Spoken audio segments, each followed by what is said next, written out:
मुझे भक्ति दे दो। अगस्त ऋषि ने भगवान शिव से भक्ति का वरदान मांगा और यह वरदान देकर के भगवान महादेव माता सती को लेकर जा रहे हैं कैलाश में। त्रेता युग का समय है, भगवान वनवास में हैं, उस समय वही लीला चल रही है। नासिक में भगवान रह रहे हैं, नासिक के बगल में ही अगस्त ऋषि का आश्रम है। जब माता सती को लेकर के जा रहे थे कैलाश की ओर, उसी समय उसी सुबह की वही घटना है। सुबह प्रातः सूर्योदय के बाद भगवान महादेव यहाँ से चले और उसी समय रावण माता जानकी का हरण कर लिया है और राम जी माता जानकी को ढूंढ रहे हैं।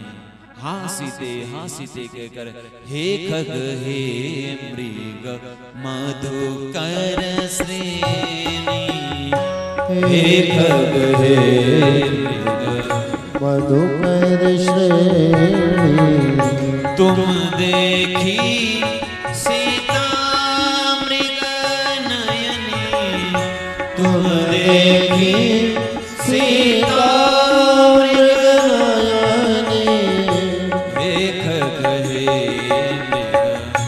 मधुकर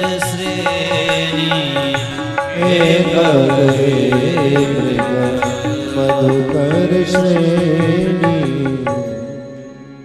उसी समय जानकी मैया को ढूंढते ढूंढते राम जी विकल हो रहे हैं।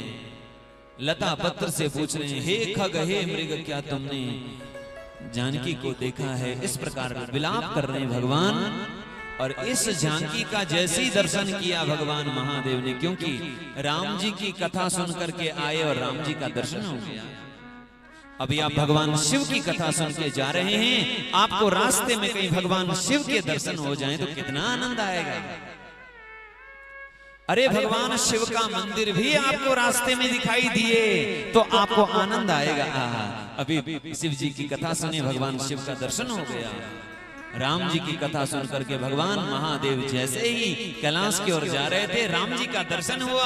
जैसे ही राम जी का दर्शन हुआ, आनंद में भर करके भगवान भोलेनाथ, जय सच्चिदानंद जग पावन, हे सच्चिदानंद आपकी जय हो, जय हो। आप कैसी कैसी लीला कर रहे हो, मनुष्य रूप धारण करके धन्य हैं।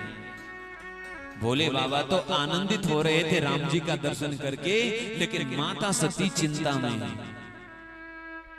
माता सती सोच रही है हमारे भोले बाबा बिल्कुल सीधे हैं। किसको कह रहे हैं सच्चिदानंद? दशरथ पुत्र राजकुमार किसको? राम को। एक मनुष्य को भगवान मान रहे हैं। हमारे पति बड़े भोले हैं। भगवान महादेव समझ गए। माता सती को समझाया, देवी जिन्हें तुम केवल एक राजकुमार मान रहे हो, ये राजकुमार नहीं है, ये परब्रह्म परमात्मा है। वेद जिनका वर्णन करते हैं नेति नेति कह करके, मुनिधीर योगी जिसका ध्यान करते हैं, वही निर्गुण निराकार ब्रह्म सगुण साकार श्री राम बन करके हमारे सामने देवी। लेकिन माता सती को तब भी बात समझ में नहीं आई। भगवान समझा रहे हैं, माता सती को नहीं समझ आ रही बात। माता सती ने जब बात नहीं मानी तो भोले बाबा ने कहा, देवी तो कि न जाही परीक्षा ले हूं, यदि आपको विश्वास नहीं है तो परीक्षा लो। और आप जानते हैं माता सती ने परीक्षा कैसे ली? मां जानकी का रूप धारण करके परीक्षा ली। भगवान ने माता सती का त्याग कर दिया। देवी तुमने जानकी का रूप धारण किया, जानकी मेरी माँ है, मेरी आराध्या है। आराध्य श्री राम और आराध्या जानकी हैं। आपने मेरी आराध्या मेरी माँ का रूप धारण कर लिया है। अब मैं जब भी आपको देखूंगा तो मुझे मेरी माँ आप में दिखेगी। माँ का धर्म आपसे निभाऊं या पत्नी का धर्म आपसे निभाऊं? मन ही मन भगवान भोलेनाथ ने माता सती का त्याग कर दिया। यहाँ पर कह रहे हैं संबंधों में कभी भी कपट न करें, छल न करें, कपट न करें।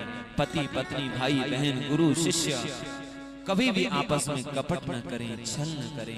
बोले कपट क्या है? गोस्वामी जी कह रहे हैं कपट खटाई, दूध और पानी की मित्रता कैसी है, लेकिन वह दूध और पानी अलग तब हो जाता है जब उसमें खटाई पड़ जाती है। कपट भी वैसा है, हमें अलग कर देता है। भगवान महादेव ने माता सती के त्याग का संकल्प किया।